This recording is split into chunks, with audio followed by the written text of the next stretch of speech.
Welcome to the Power of Love show, sponsored by the D.D. Jackson Foundation, where we shine a light on loss and grief and how it impacts our lives. We are here to provide hope, resources, and a community so no one feels alone in their grief. Enjoy the show. Yes, welcome to the Power of Love show, sponsored by the D.D. Jackson Foundation. I am TJ Jackson, and with me I have my eldest brother, Taj Jackson. What's going on, T? Nothing much, Taj. Of course, you know, we are live right now on the Power of Love show. If you are listening to us on a podcast, we want to thank you for joining us. Or you may be one of those who are watching live on Facebook or YouTube. We want to remind any of you to make sure you subscribe, to like, and to tell people about what we're doing here. This is a show that is specifically to help all of us grow and to help all of us become inspired and educated young people. I should say young, but yeah, we're all young. I don't care if we're 90 years old. We're all young at heart. Exactly. Anyways, Taj, before we dive into each other's weeks and see what we are up to, let's knock out this disclaimer. We are not licensed therapists. We are just ordinary people who have experienced loss in our lives. We've been impacted by it and we've learned from it. Saying that, if you need professional help, we urge you to seek it and to find it. Do not just rely on us. Exactly. Boom. The disclaimer is done, Taj. I want to go straight into it. How have you been? Good. Just, just went to a doctor's appointment for Tiana, or Tiana went to a doctor's appointment for her pregnancy. Everything's great. So. Wait, you went too, right? Yeah, I went too. Yeah. Are you saying because of COVID, you couldn't go in the back room? No, I could. Oh. I just meant she's the one going through the pregnancy. Okay. I'm just support. Hey, I have to be careful with that. I'm like, I'm not pregnant. All right. So, but everything was okay and everything's good? Everything's great. Yeah. Okay.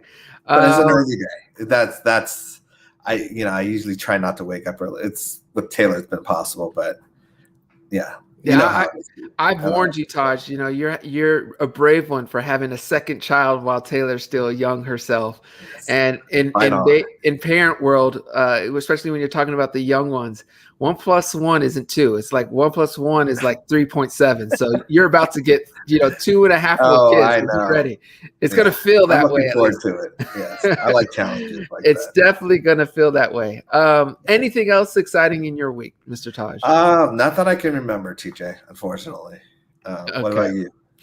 Taj, you know what? I had an amazing last couple of weeks because I was in Texas and Mexico, and it has been over 1.5 years since I was last in Texas, and it was good for not only myself but obviously Francis, but our kids to see their other cousins and play with them and to form bonds, and also Mexico. It was my first time being in Mexico. And wow. I've been to Mexico before. I've been to TJ, but it was more like Tijuana for those who aren't familiar with what TJ is.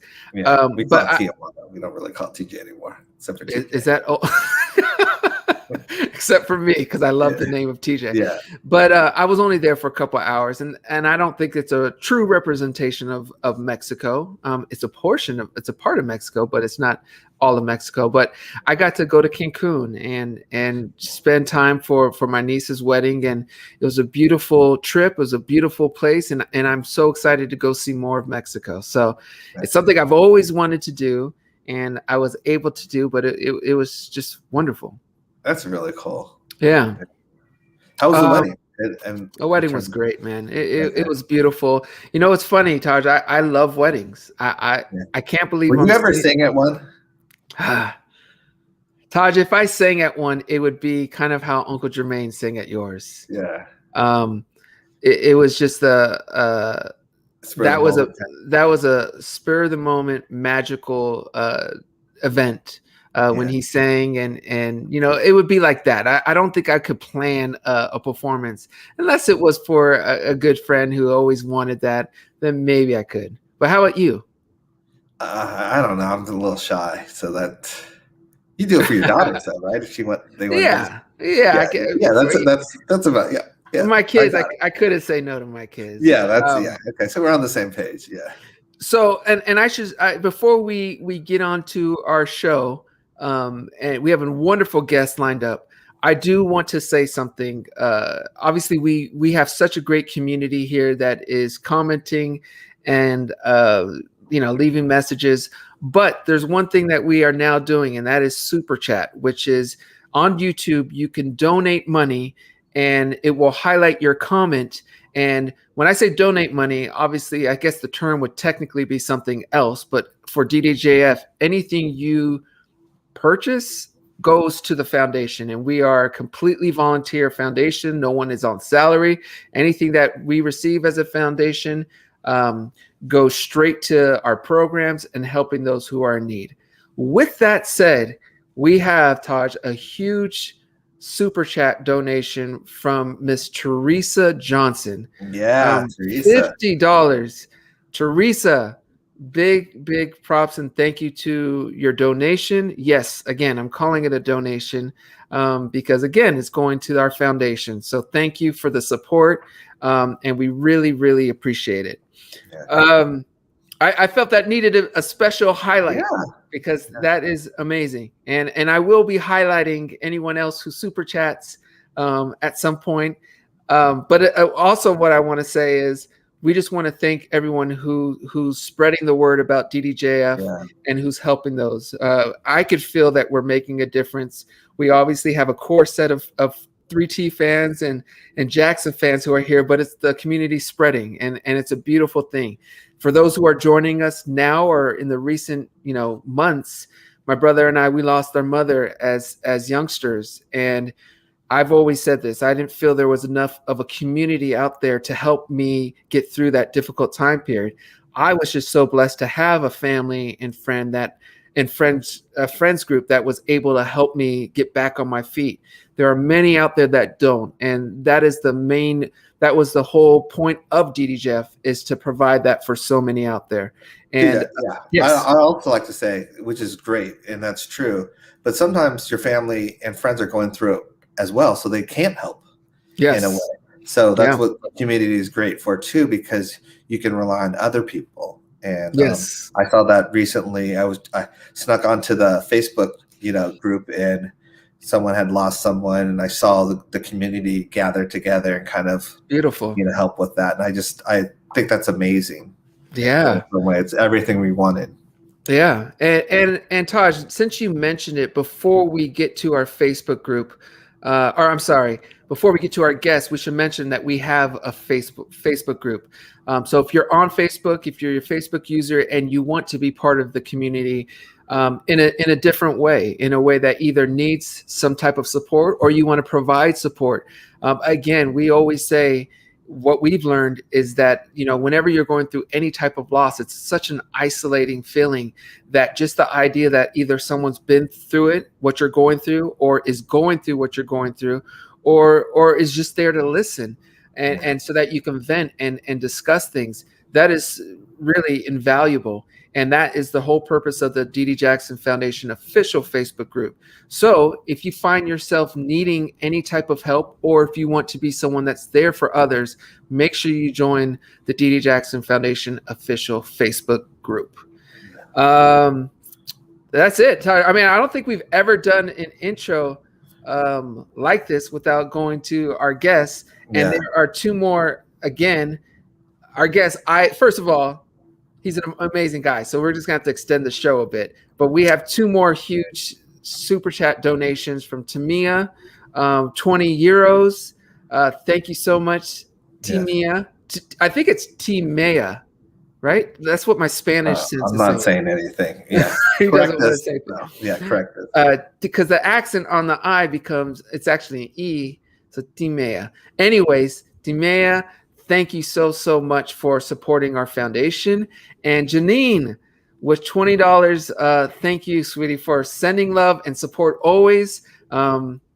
It's beautiful and it means a lot to us. So thank you all for those donations. All right, Taj, with that said, it's time to get into our discussion. Are you ready? Yes. You're ready. This is going to be a good show, Taj, because I'm just going to get into it. You ready? Yeah. Here we go. Okay. March is National Colorectal. That's a tough word for me. Colorectal Cancer Awareness Month. And we here at DDJF want to help share stories and raise awareness. So we are honored to welcome Mr. Ken McQuiller to today's episode. Ken grew up in the Bronx, New York. The Bronx. Isn't that how they say that? Taj, you won't. He married his high school soulmate, Clarice, 37 years ago. Beautiful. Ken and Clarice share 7 children and 5 grandchildren. Ken works as a training manager for a major wireless company called Magenta. He will clarify that for us. He is also a late-stage colorectal cancer thriver. He will have been diagnosed 10 years ago in July. I love the name Thriver. I know it's a play on Survivor, or at least that's my assumption, but I want to ask Ken about that. Ken has also dedicated himself to helping cancer patients as well as their families and caregivers get through cancer. He is currently the director of cancer care ministry at Christ Church in Port Jeff Station, New York.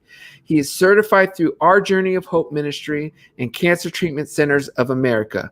Without much further ado, we're laughing because Taj called me and said, actually, you can't say much further ado.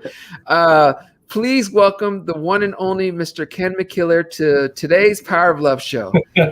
Hey, guys. How are you, buddy? I'm doing fantastic. Thanks so much for having me on. And you said the Bronx exactly right. It was almost like you're from the Bronx, you know?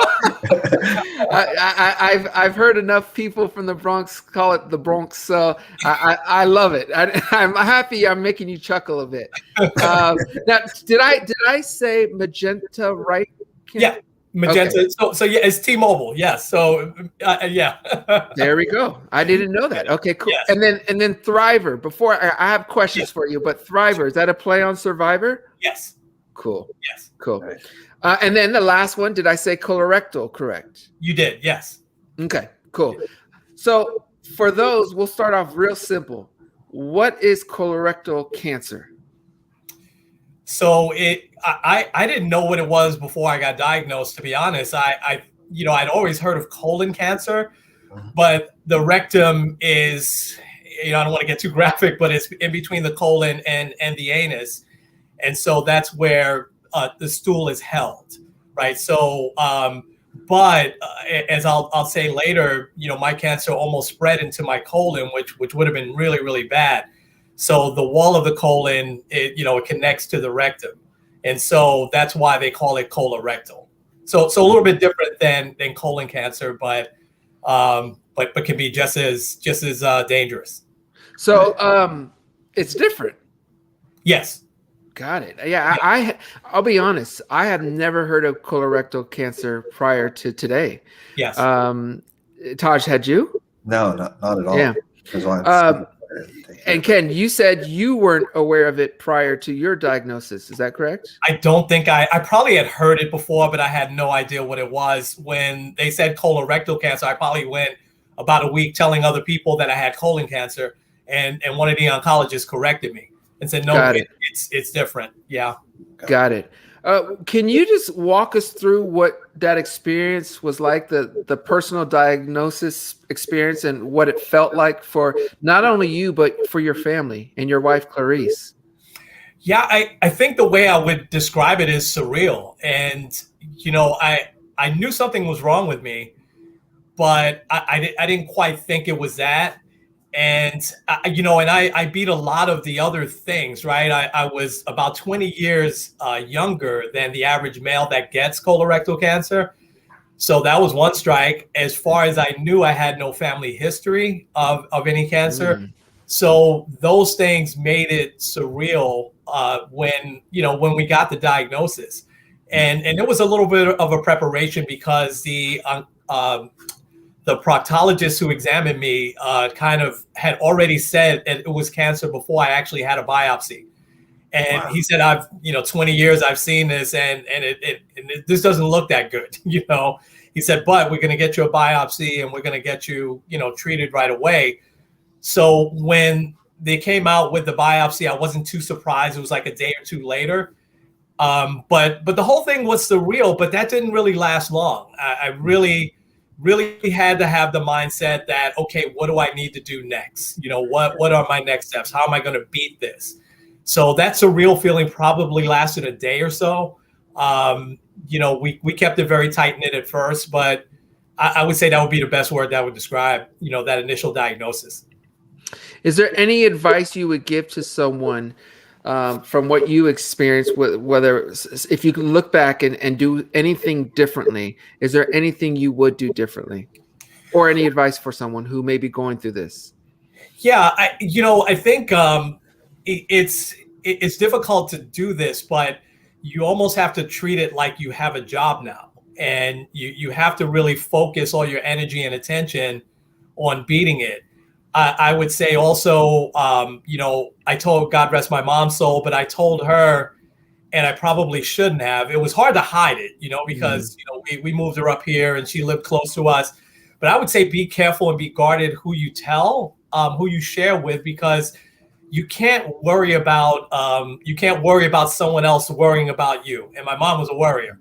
So I think that, though, for me, I was very open because I wanted prayer and I did want people to surround me, but I also didn't want people that made it a little bit about them. We all have friends like that'll say, oh, how can this happen to me? Or, well, it's not happening to you. It's happening to me. But I would say, be really careful on who you tell, but also at the first time, through my first rounds of chemo and everything, I felt really guilty when I would just sit around and rest. And it was Reese, my wife, who said, listen, resting is your job now, so having that mentality kind of early on really helped me. So I would offer up that advice as well. When you say guilty, Ken, was it because you were so used to being on the run or doing things and you equated living life to doing things and not just resting or being quote unquote lazy? Is that what was in your mind? Yes. And, TJ, it also kind of goes back to why I ignored a lot of, I always say, a building falling on my head type symptoms, because I always felt like I felt for several months that, hey, I'm feeling this way because I'm working so hard. I'm feeling this way. I always made excuses, and I wasn't one that was afraid to go to the doctor. But I always kind of made excuses and kind of held off. And then the symptoms I would have, I'll be glad to talk about those. Yeah. They would kind of come and go for a little bit. And, so it equates that to the mentality of, hey, I got to always be working hard. I should always be doing something. And I know that a lot of your audience, if not all of it, feels probably the same way. They've always got to keep moving. And then you get this diagnosis. And the first thing you also think is, oh, I want to keep my life normal. Well, what is normal now? Your normal may mean that, you put on a 3-hour movie like Tenet or Dances with Wolves or something like that, and you could just stay parked on the couch, Yeah. Can you share, Ken, and I'm not a doctor, so please don't rely on this, but I want to know if you could share some of the symptoms that pushed you to get checked out. And I'm wondering, and again, I'm going to do a disclaimer for you, Ken, because you're not a doctor. Nope. But I'm wondering if there are other symptoms that others could also experience that maybe you did it that could also show that you may have colorectal cancer. So I guess I'll start with what symptoms were you going through? And then the second part would be, are you aware of any other symptoms that some get that maybe you did not get? Sure. So the three obvious ones I'll tell you 3 obvious ones and 2 not so obvious ones. And you said it right, TJ, everybody is different. So some folks are going to have different symptoms than I had. One of the symptoms that I had just this continuous dull ache in my back, in my lower back. And again, that would come and go. It would, I would be like, I didn't lift anything heavy. What did I do? But then it would go for a few days and it would come back. And it wasn't debilitating, but it was just consistent. So I kind of ignored it. I just kind of dealt with it. The second one, which was a huge one where a light bulb should have totally went off, was, again, not being graphic, but when I would go to the restroom, I would see blood. And it started with just a little bit. And then it would go away a little bit again. It would go away. And then I started to almost consistently see quite a bit. And again, I made excuses for myself. Hey, I'm tired. I'm overtired, or maybe I didn't eat something off, or maybe I strained myself or something. But that was a really big symptom that most colorectal, not all, but most colorectal cancer patients get. The other one, and I'll tell a story behind this real quick. I mentioned, work was really busy at the time, and I was transitioning from one position at work to another. So I was finishing up some stuff on one. I had some long days, 16, 18-hour days, and I had to travel to Chicago. And I was traveling with 19 other people, and it was our tradition to kind of go out to dinner together.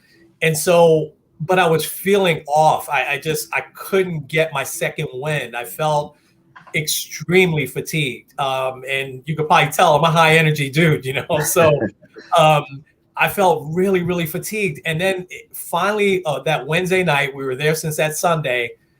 We had said we would meet in the lobby for dinner at 6:30 that night. And we got back to the hotel at about 5. I sat down, turned on the TV, and I sat in a chair like I'm sitting in right now. And I don't remember falling asleep. I fell into such a deep sleep. Next thing I knew, it was 11:30, 11:45, and I wasn't hungry. I hadn't eaten dinner, and I was just stunned. I was like, what happened? And I looked at my phone, which wasn't on vibrate, and I had all of these text messages and phone calls, missed phone calls from all the people that were waiting for me, because they know I'm not the type of guy that's just going to wander off on his own, So they're like, Kenny, where are you? Hey, we knocked on your door. We even rang the hotel phone. Now, you know how loud those hotel phones are. Oh, they're loud. So it was that night before I went to bed that I said, as soon as I get back home, I'm going to the doctor.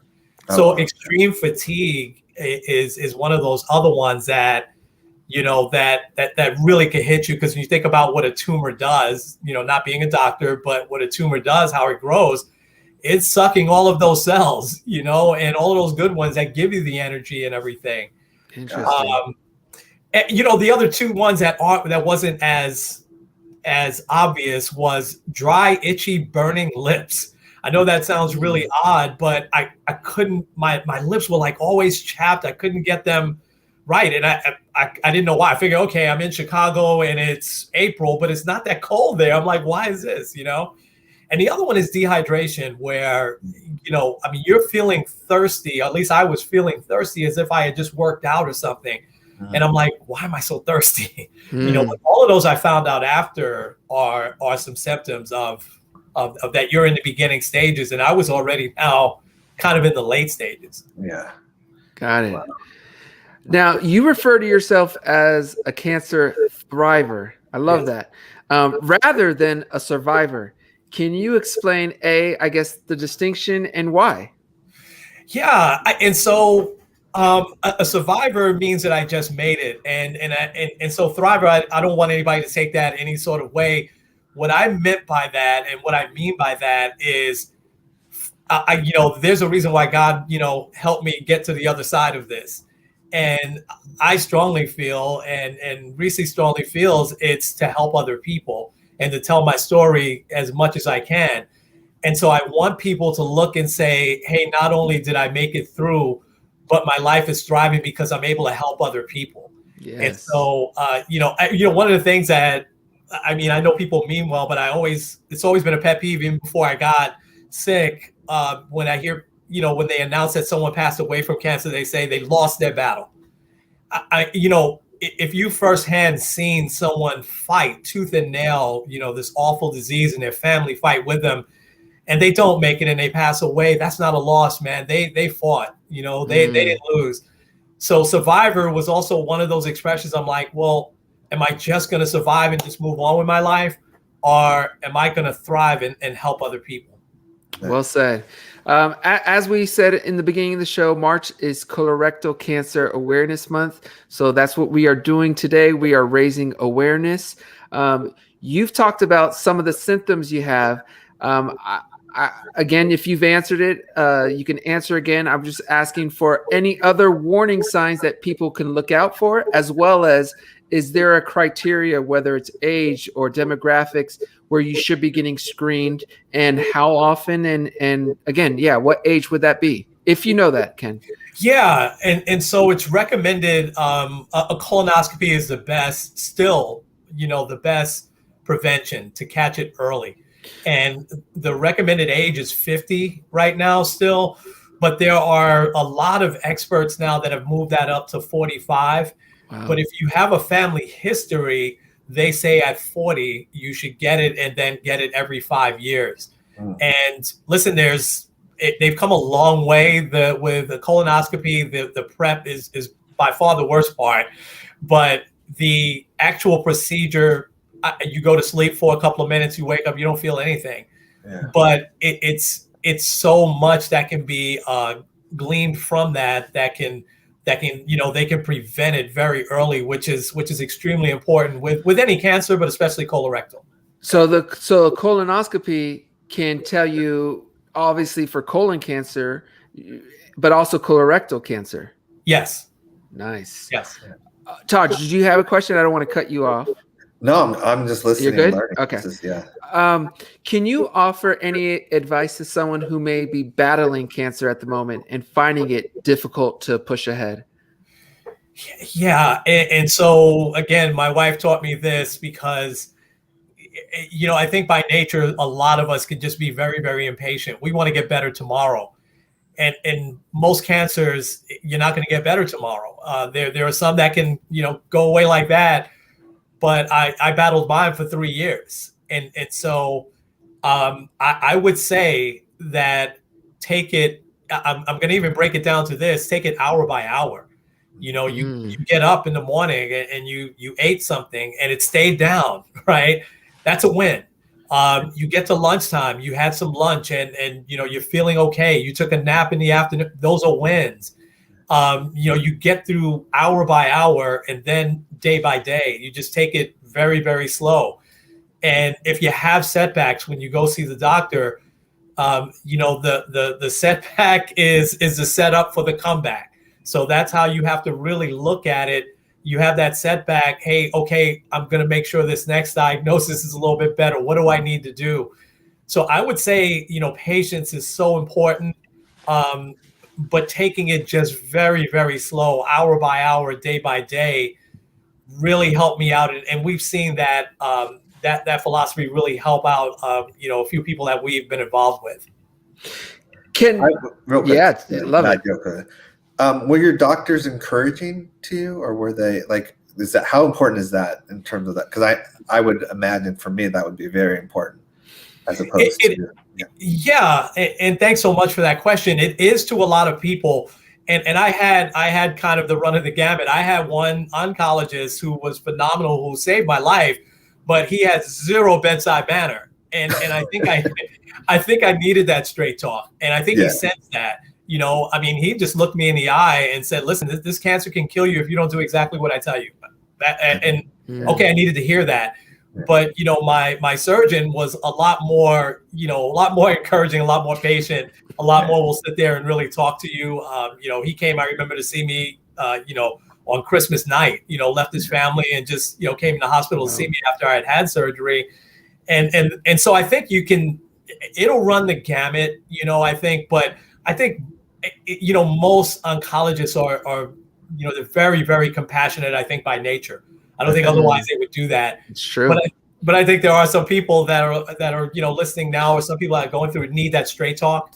Yeah. And I definitely needed it because the conversation with that oncologist was, I was like, hey, can I do? I was working in Manhattan at the time, and I was like, hey, can I go to work and then have my treatment? And he's like, wait a minute, what are you talking about work? Come on, this is cancer that can kill you. What's the matter with you? Yeah. And you've got a pretty good job. You don't have time off that you could take. I needed to hear that. That's great. And I thank you for sharing that, Ken, because I think oftentimes we hear, a doctor not having bedside manner, or whatever. And I think it's important to kind of flip that on its head and saying sometimes that direct talk can be beneficial to wake you up and to make sure you're doing the right thing. So I love that perspective. No doubt. Okay, another question for you. Is there anything we can do if, I guess this really is a question for Clarice, but maybe with your experience of being the person who had cancer, I'm curious to know if there's anything we can do as caregivers or as the loved one of one who is going through a battle of cancer that can either alleviate some fear, some stress, discomfort, or any of those type of things. What advice would you give us that are on the outside but are your loved ones and caretakers dealing with you on a daily basis? Yeah, I'm so glad you asked that, TJ, because I want to answer it two different ways. Because caregivers, and I think just by their nature, are just the most selfless people that I've ever met. Their lives just totally stop when they're caring for a loved one or caring for somebody else. And that could be a great thing, but it also could be a dangerous thing for them. You know, I know Reese doesn't want me to really talk about her, but her life stopped when she was a caregiver for me as well as for my mom. And, you know, I think that we always have to look out for that. I know from our ministry, we always talk to the caregivers first. And sometimes you can just do a little thing for the caregiver, like, hey, you know, what time does mom normally go to bed? Oh, 8 o'clock. Okay, great. She knows me a little bit now. I'm going to come over. I'll watch her for the night. You know, here's a gift card. I want you to go, you know, to see a movie and go out to dinner just to take their mind off, because their life becomes consumed, you know, with the person. They feel every single thing that cancer patient is going through. So I would say, you know, really be on the lookout for them. I think my advice for caregivers is to, you know, you hear the expression, hey, let's keep our lives normal. And it was important that I wanted my caregiver, my wife, to still laugh with me, to still joke around with me, to not stare at me like I was going to die any minute, and to also have straight talk with me. Hey, you know, you probably need to go back to bed. Why are you up this early? And so I think the caregiver, if you could keep the caregiver, probably more than anyone else can keep, you know, the lives normal. And, you know, it was Reese who kept the kids in school, who kept their lives going, because we didn't want their lives to be interrupted. But it was such an intuition that she had that a lot of caregivers don't have. So I think sometimes it's also up to the patient to, hey, let the caregiver know I'm okay. I'm okay. You can go to the other room, watch some TV now. I'm going to be fine. You know, and so, but I think to me, the more important thing is all of us have to really watch the caregivers, because if unfortunately, and it does happen, like my mom passed away, you know, my wife had a tough time bouncing back from that, because her life for several months was just caring for her.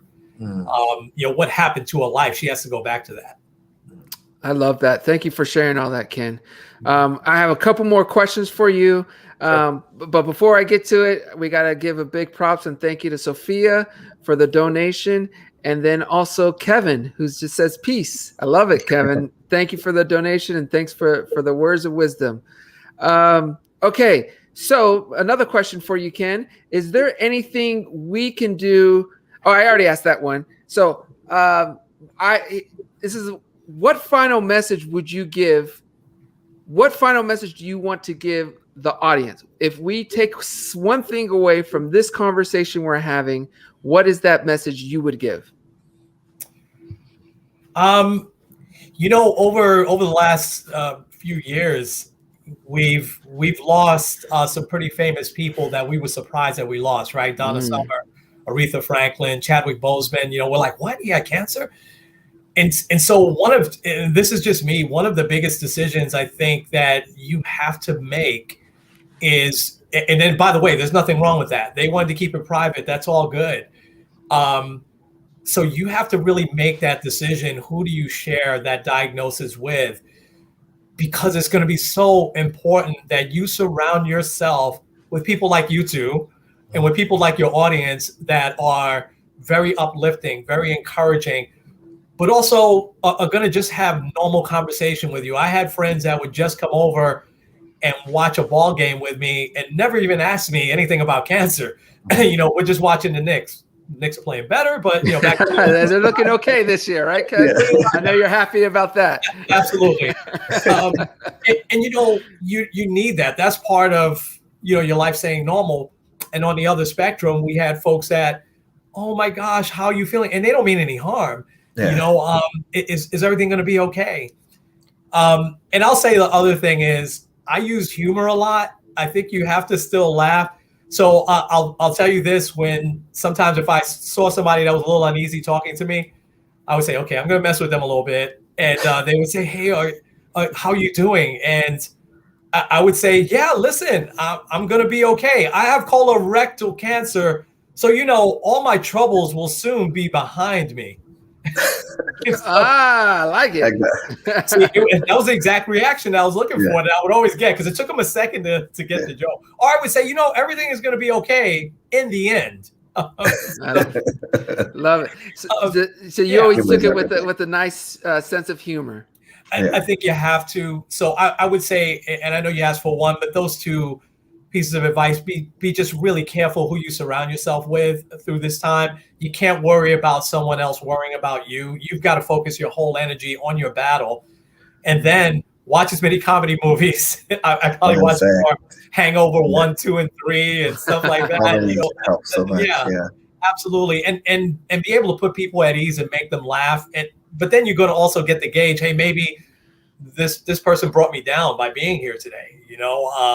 And maybe this is a person I need to kind of just move away from temporarily. Yeah. Thank you for sharing all that, Kevin. Yeah. It's so helpful. I want to also highlight Susan's comment where she says, sending love to everyone battling cancer and those supporting loved ones battling cancer. That is obviously how we all feel. And, I haven't had to deal with it in my immediate family. But, I would assume odds are at some point I am going to. I did lose my brother-in-law to cancer, but he was in another state, and to be honest, it happened so quick, which is a whole nother thing, a whole nother sadness. But it never really was. We didn't really experience the day-to-day, or I didn't. And I can only imagine on the flip side, there's people who are going through it for 2 years, and it's just changing their entire lives. So we want to send everyone love for you and your loved ones who may be going through it. Ken, it is that time, my friend, where we are going to soon wrap up the show. But before we do, we like to give our guest up to a minute to talk about whatever it is you want to talk about. It could be on topic, off topic, whatever you want to talk about, whatever you want to share. Now's the time, my friend. Mm-hmm. Wow. Well, okay. So I have to tell you, I discovered, because music here, I'm a music geek, and I'm an extreme geek of American Top 40. And so while I'm working here from home, in the background, I'll have on Casey Kasem. Oh, wow. Yes. And, it's hard for me to go a day because they'll play several shows a day without Michael Jackson breaking some sort of record, and Casey Kasem's voice kind of getting a little higher. Like, you could just tell he loved him, Yeah. And Michael Jackson becomes only the third artist ever in history to have 2 songs in the top 5. Yeah. And I just love that, because there'll be times where, I'll hear that and I can take myself right back and say, man, I think on a Sunday morning I was actually listening to that show back in 1983, Wow. And so, I love the countdown. I love the history of the music charts. I just, Ken, how do you hear those old school countdowns? Is there a site? They're on iHeartRadio. If you just type in American Top 40, they play them every few hours. They play a new show. Oh, wow. Cool. Yeah, and they're very random. They'll be, September of 1978, and then, but they only have, as he did the show, up till 1988. But that's good for me. Well, Casey Kasem, I mean, I was a youngster when he was in his prime, or when he was doing his thing, but that's a name I'll never forget and a voice I'll never forget. He was amazing, It just brings back so many memories. I love hearing that stuff. I've become such a geek, and I can tell people randomly, hey, that song hit number 1 in the spring of 1975. Stayed there for 3 weeks, I love it.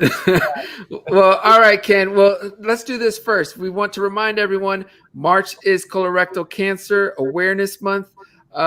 Please learn more about colorectal cancer. If you are 45 or up, or have a history with family members who are having or had either colorectal cancer or colon cancer, we urge you and plead with you to go make sure you are okay. Do a colonoscopy.